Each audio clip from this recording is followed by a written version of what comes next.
We are currently living in a reading and connection crisis. But what if we could deal with both problems at once? Let me tell you how I ended up getting a book in Berlin for just €1 and how swapping books with friends was my best reading experience. So recently I visited a friend in Berlin. When I arrived, we went straight to my friend's place, and since it was my first time there, I was looking at everything around me. The unique architecture of the building they were living at, the high ceilings, the cool old wooden furniture, and of course, like I usually do, what books they have on their shelves. I noticed in her room an edition of The Picture of Dorian Gray. It was on the very bottom of the shelf, and I only happened to notice it since I was sleeping on an air mattress on the floor. Of course, I've heard about this classic before, so I was really excited to read it, and I asked her if I could borrow it. But there were two problems with that. First, I was knee-deep in The Count of Monte Cristo, and even though I read quite a lot, it's still going to take me quite a while to finish it. I'm only about halfway there. And the second issue is that the book belonged to yet another friend, and like it usually goes with long chains of borrowing things, you should probably give them back quickly before they get lost somewhere along the line. So I was still on the fence whether to borrow it or just straight up buy my own issue and not worry about it. But I still had 2 more days to think about it, so I pushed it to the back of my mind. The very next day we went to a flea market. And while looking through different shirts, jackets and antiques, I noticed a small table of books at the very edge of the booth.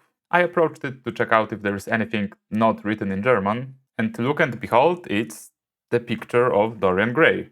This one right here. My eyes start to widen and I check the insides and oh look, it's written in English too, that's great. It happens to be some kind of edition that was published in English but printed in Italy. So it's not only exactly what I was looking for, but also something very unique in and of itself. So I waved to get the owner's attention and asked him how much was it. He said it's just €1, but to me it felt like I was given it for free. Yeah, especially since you can see it originally costed almost €8. And even though on the same trip I bought a brown leather jacket, a silver ring, a poster and a small souvenir, the experience of buying the cheap book was the most special to me. It's fun to think how this book now has traveled from Italy to Germany and now to Poland, with who knows how many owners along the way.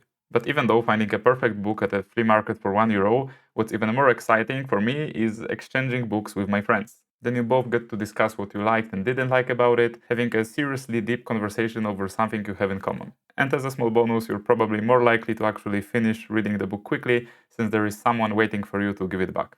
Considering both the loneliness and reading crisis, it seems like a perfect opportunity to help a little bit with both. So regarding book swapping, one recent story I have is when I exchanged books with a friend from a gym. I gave her one of my favorite books from this year, The Monk Who Loved Cats, and in exchange she gave me these 2 books. Let me show you. So this one right here is Zen on the Trail. It's a Polish edition, that's why it looks this way. And this is from Rick Rubin, The Creative Act, a book about creativity. They already finished this one. It's amazing. It's about a certain person who is comparing the act of hiking to some kind of Buddhist monks who are traveling long distances and making terribly long journeys. And the author is sharing his reflections on meditation, hiking, a bit of Buddhism, and the act of pilgrimage. After reading the first one, we met up again, and I ended up having one of the most fulfilling conversations in a very long time. We were talking about what we got from the books we exchanged, about Eastern philosophy, different ideas we found in many other titles. In short, it was a deep conversation about life, instead of the usual gossip and small talk you do with friends. We ended our talk with a couple of next books we want to read, share with each other, and discuss later. Each of us left with a lot to think about, and an excitement for the next time that we get to discuss these topics.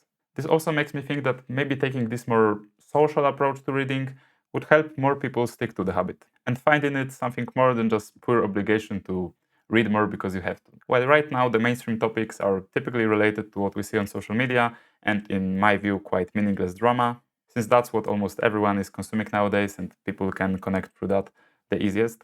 But in the event of more and more people getting tired by technology and sometimes even leaving social media completely, maybe there is an opportunity for books to make a comeback. If we started sharing our books, making them circulate, and inspiring others to read more, we could hopefully create enough overlap in the titles we are all reading to discuss books on a daily basis.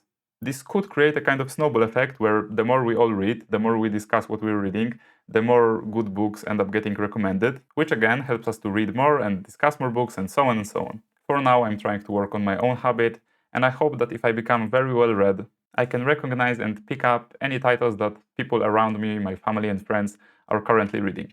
And if you're curious about what books I'm currently reading, I've already mentioned this during the video, but I'm currently halfway through The Count of Monte Cristo. I'm enjoying it a lot. It's just a heavy book and it's heavy to carry around and read on public transport, but I'm getting through it. Hopefully I will finish soon. And the other book is The Creative Act, which is a bit unusual for me right now. I think I'm enjoying it, but I need to wait a bit more and hopefully finish it and take some notes, because in my opinion, it is the type of book that requires you to think about it and reflect a bit on the contents. So I'm going to write some stuff down and then I'm going to share my opinion. Now, if you want to follow my journey, stay up to date with my content, what books I'm reading, and some extra updates I sometimes share along the way, then you can join my newsletter on my Substack. The link is in the description. See you guys in the next one.